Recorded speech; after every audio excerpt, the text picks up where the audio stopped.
এতদিন ম্যাজিক দেখছেন, এখন তো আপনারা ম্যাজিকই ইংলিশ শিখেন।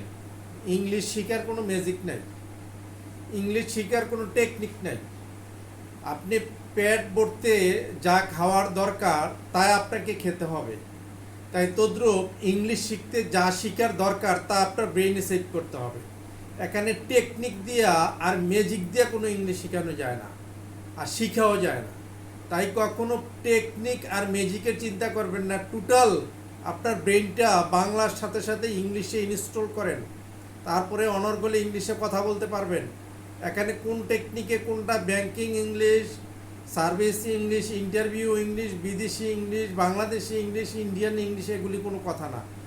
কথা হচ্ছে যে আপনাকে টপ টু বটম ইংলিশ শিখতে হবে। টপ টু বটম যখন ইংলিশ শিখতে পারবেন, তখনই আপনি কি করতে পারবেন, টেকনিক ছাড়া ইংলিশে কথা বলতে পারবেন।